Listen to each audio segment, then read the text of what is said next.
Balaur Arms. They're a budget brand designed by Cult of Athena and contracted to a forge or forges in India. Today, I'm going to be looking at their 15th century arming sword, and I'll also talk about the recent controversy surrounding the brand. Hello, this is Kyle, also known as AlienTude, and welcome to my channel. Before we get started, please take a moment to click the like button, subscribe to the channel, and hit the notification bell. If you'd like, leave a comment below as well. All these interactions will help the channel continue to grow, and I really appreciate your support. So let's talk about Balaur Arms. As I mentioned, Cult of Athena designed these swords and then contracted the production to a forge in India. That forge said they were using 5160 steel for their blades, but recently Cult of Athena sent out a newsletter stating that they had done some testing on a variety of Balaur Arms swords, and it turns out the steel ranged from 1550 to 1572. Now, I'm not a metallurgist. From what I understand, the last two digits represent the carbon content of the steel. So 1550 would be 0.5% carbon, and 1572 would be 0.72%. This is roughly equivalent to the carbon content of 5160, although that has some other components in the alloy. Cult of Athena seems to have taken the average of those endpoints, and now lists these swords as being made of 1561 steel. I'm not nearly educated enough to talk intelligently about the differences between this steel and the 5160 was supposedly made from. All I can really say is that it seems to me that there's sufficient carbon to allow good, functional swords to be forged from this range of steel. Due to this controversy, as well as other difficulties with the forge that they haven't gone into, Cult of Athena is changing their supplier from Balaur Arms, and it looks like they're going with windlass steelcraft. I have decidedly mixed opinions about this news. While Windlass has a long track record of producing swords to specifications, they tend to have poor distal taper and hilt work that's considerably less refined than what I'm used to from Balaur Arms' current offerings. Hopefully KOA's designs will help Windlass up their game. As compensation to their customers for the mislabeled steel, Cult of Athena has done two things. First, for about 10 days earlier this month, all in-stock Balaur Arms items were 25% off. Second, if they had records of you buying a Balaur Arms sword from them, they provided a coupon code that doesn't expire for 25% off a future Balaur Arms purchase. In addition, they've launched a certified steel program. Link in the description for more info. Bringing the discussion back to the 15th century arming sword, I bought it when all in-stock Balaur Arms items were 25% off. This sword, which is out of stock, normally sells for about $220 US, but I paid $165.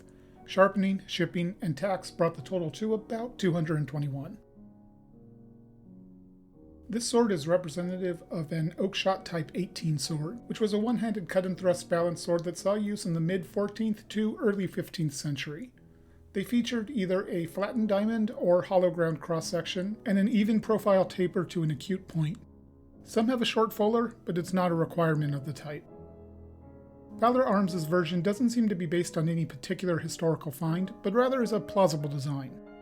Keep in mind I'm not a historian, and there very well could be a sword in a museum that heavily inspired it. So let's take a look at this sword, starting with the pommel. It's an Oakshott Type G, a simple wheel shape that has a bit more depth to it than a straight-on liquid reveal. It tapers in thickness ever so slightly, getting a touch thinner near the peen, and the swell in the center is graceful and well done. Whether I hold the sword in a hammer or handshake grip, the edges of the pommel don't bite into my hand at all.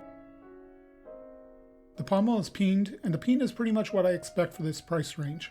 Rather sloppy, but ground down to be smooth. The finish on the pommel is very nice. You can just make out the tool markings in the right light, but the satin effect is very nicely done. I'd even say it's a better finish than the two Albions I've reviewed recently. Here's a quick comparison shot to show what I mean. Keep in mind that I don't own these Albions, and they might have been repolished or refinished at some point. Moving on to the grip, this is an elliptical shape that tapers towards the pommel. It's wood core, leather wrapped, and has a core texture imprinted. The transitions to the pommel and crossguard are good, but they could be better. There's a narrow gap on one side of the crossguard and some very small ledges on the pommel. Those ledges don't bite into my hand at all, but it would be nice for the transition to have a bit more attention to detail. Still, for the price point, these are very minor criticisms. The seam is glued in place rather than stitched, but it's not very well done.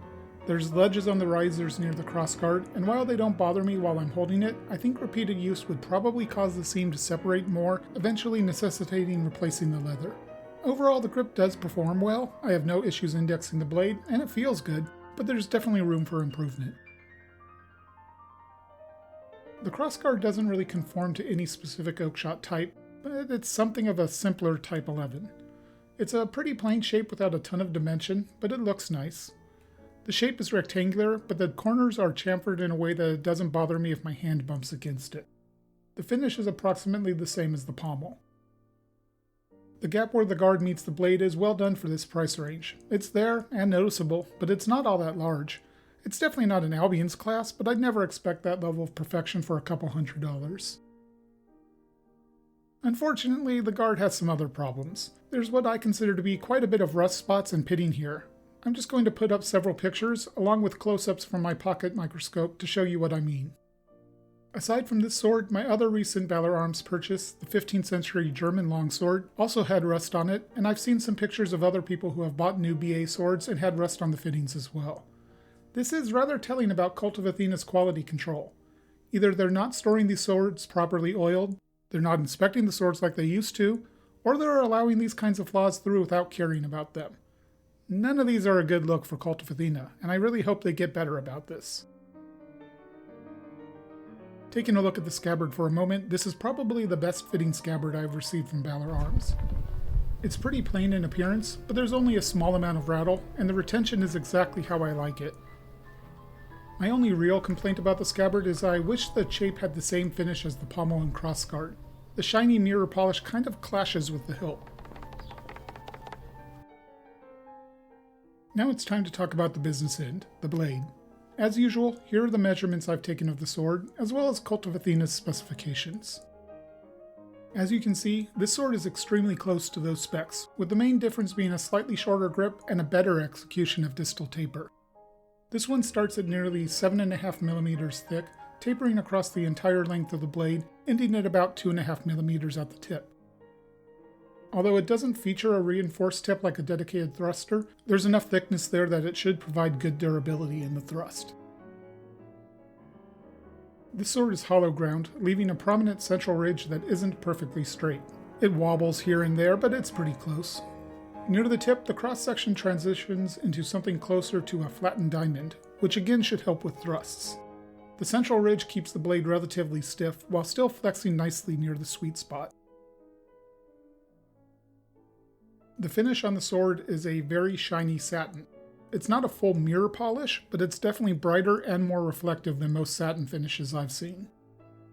The planes on the blade show quite a bit of rippling, which is consistent with what I've seen on other Balaur Arms swords. These ripples are probably the traces of the grinding work done on the sword, and while it would be nice to see them evened out, this is purely an aesthetics thing. It doesn't affect the usability of the sword at all. Even higher-end swords such as Albion's sometimes have ripples, although usually not to this degree. As I mentioned earlier, I paid Cult of Athena for their sharpening service. This has produced a secondary bevel that is very consistent and even. It's especially impressive near the tip. Take a look at how well done this is.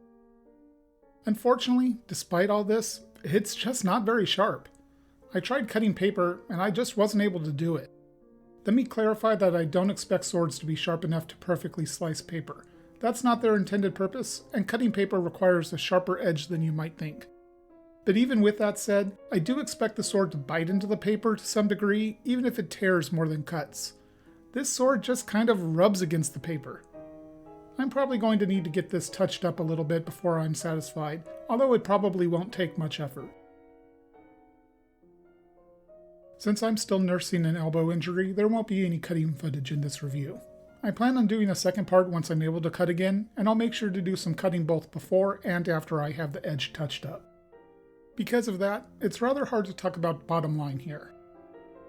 My first impressions are that this sword was worth the price I paid, and probably worth the full cost as well, although the fit and finish in the grip is a little worse than I've come to expect from Balaur Arms. I'm starting to get pretty disappointed in Cult of Athena's quality control, however. I hope this is a temporary bump on their track record that will be improved as they catch up. But combined with the fact that there's a new owner of the store, my recent issues with purchases are worrisome. So that's going to wrap up part 1 of this review. Keep an eye out for part 2 once my elbow heals, which I'm hopeful will be in another couple months. Once again, please like and subscribe, and leave a comment if you have something to say. I read and try to respond to all of them. Until next time, Alien Toot out.